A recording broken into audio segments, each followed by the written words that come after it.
Hey everybody, today we are going to be talking about movies that have aged poorly over time. Maybe you saw a film when it initially came out or whenever and you really loved it. Years later, maybe it didn't quite have the same sort of feeling. Sometimes it has to do with the perspective, sometimes it has to do with time, and obviously that can date certain types of material. But also, I think it has to do with where you are in your life. Sometimes you can see a movie where it just strikes at the right time. Maybe the character is going through something that resonates with you, and then maybe later it doesn't have the same sort of connection. I'm sure there are all kinds of complex things you could say about it, but yeah, that is the topic. We will start with the first one. I don't know if it would entirely fit in the context, but the very first X-Men film from the year 2000. It loses visual and story cinema points for me because superhero films in some distant and relevant times after had a lot more to gain with what makers/developers did after the 2000s. Plus, most of the X-Men films were not that good, really, in my opinion. They did not capture the essence in the heart of the characters and the visual aesthetics that hardcore fans or general audiences would recognize from the popular source material art for the adaptation. So it's been 24 years since that film, and I think it would be awfully generic to new viewing eyes. Yes, I see what you're saying.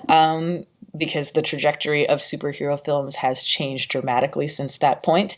If you look at a movie like Spider-Man, I think, which came out, like a year later, I think that one fits more in line with what we see today, and hence why I think it's the more popular film and franchise from a cinematic perspective.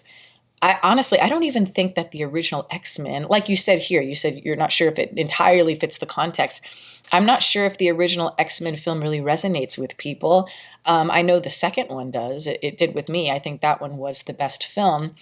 But yeah, I agree with you. I like some of the X-Men movies. I liked Days of Future Past, okay. There's another one in there I kind of liked. I think that the X2, X-Men United, is the one that kind of fit the balance, where it maintains some of the gravitas from the first film, but then it also kind of starts to move more into that more cartoony direction, as you say, more exaggerated, more like a comic book. I think the original film is kind of generic. It is stripped back, and it's more about the realism.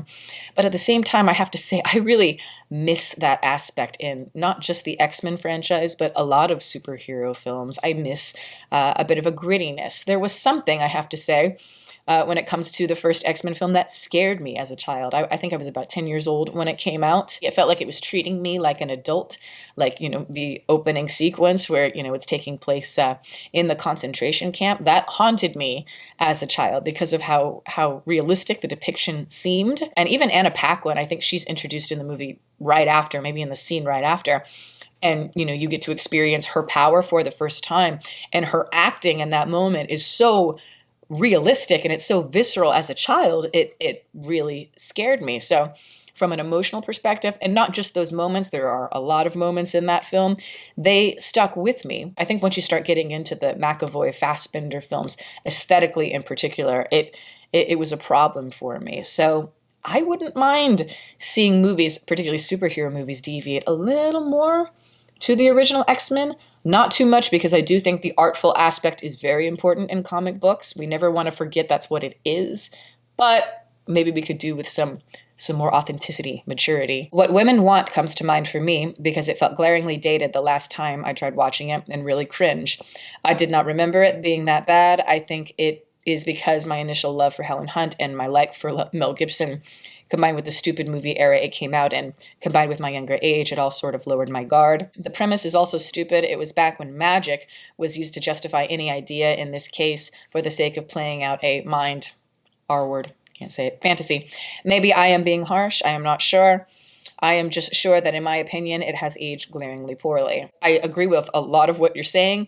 I don't know if I agree with the second part, though. There are all kinds of different premises, gimmicks, whatever, that fit into this magical realism sort of thing.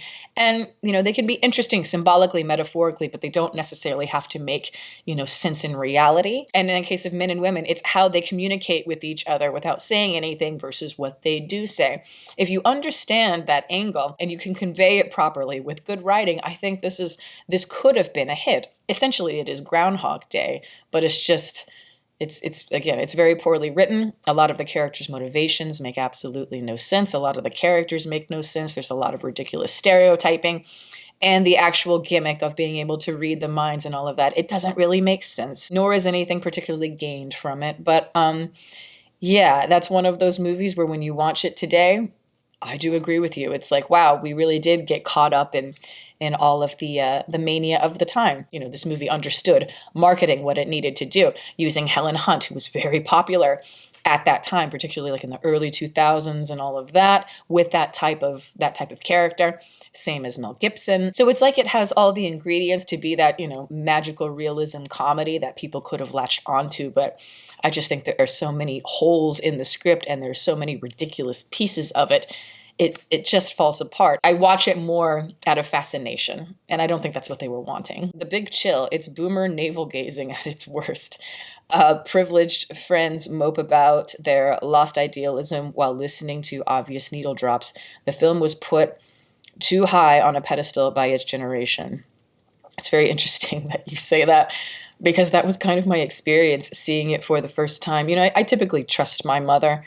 When I was younger, we would watch movies together and she'd be like, we should watch A Fish Called Wanda. It's hilarious. We watch it. It is hilarious. She typically knows, what kind of movies I might like. And I remember at one point she really wanted to watch The Big Chill because she talked about how much of it was a big hit at the time and that it really resonated with her. And so I was like, okay, sure, we'll give it a shot. And I 100% agree with everything you're saying here. I thought to myself, what is the point of this? It just felt like one giant, yes, needle drop montage, but not in the Scorsese sense where it actually had depth to it, where it felt symphonic. It was more like a filler. And it's not like it's a bad thing. If it resonates with you, that's fine. If my mom likes it, that's cool. I get it. Nostalgia. I have those types of movies too that I recognize maybe is not as good as I thought it was, but it resonates with me there. And this one I think falls into that category.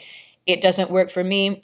Emotionally, I had no connection to it at all. And, maybe if I were a boomer, maybe it would resonate with me as well. Next one. You've Got Mail, aged in like 2 weeks. Email romance, small bookstore versus big chain store. Seems like the only thing they thought was to add something that's new, email, to a pre-existing script. Why am I even writing about this? You've got a comment. Yeah, I disagree. I actually disagree with you. Of course, I love the original film, Shop Around the Corner, that it is based on. Obviously, that's on a completely different level, but it's a different type of film. It's quite a dark film, not necessarily a comedy. I'm fine with a gimmick being sold in a movie, even if it is, more for marketing purposes. Like here, it's more of a commercial thing. But if you can weave it into the story in a way that is cohesive and it works, yeah, I think it's fine. And I think that's the case with You've Got Mail. It definitely tries to separate itself from Shop Around the Corner, and it's a lot more like a typical romantic comedy of the time. But yeah, it's very Nora Ephron. I certainly prefer You've Got Mail to something like Sleepless in Seattle. I have a lot of issues with that film.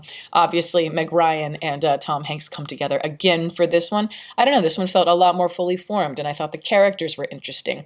The small bookstore versus the big chain store. It's like, yes, you could see that as very typical of the time, but it's like it can resonate now. It is a flawed movie. The ending is a problem for me, and a lot of the motivations of the Tom Hanks character I struggle with. But yeah, I think, honestly, watch it again. It's a lot better than a lot of the romantic comedies that have come out recently. So those are a few of your responses. Thank you guys so much for writing in, and we'll do another one sometime soon. I'm going to plug my website as always. It is deepfocuslens.com. I'm an artist. I do commission portraits and I sell prints of my work. If that is something that you're interested in, you can always go to the website below. And if you have a question about a commission or a print, you can always email me. My email is in the description box below as well. Also, I'd like to give a shout out to my patrons who are great. Guys, thank you so much for your support. Welcome to all the new members. If you are interested in supporting, the link for that is below, as well as the rest of my social media information. You can watch more videos here, and you can subscribe if you'd like. Catch you next time.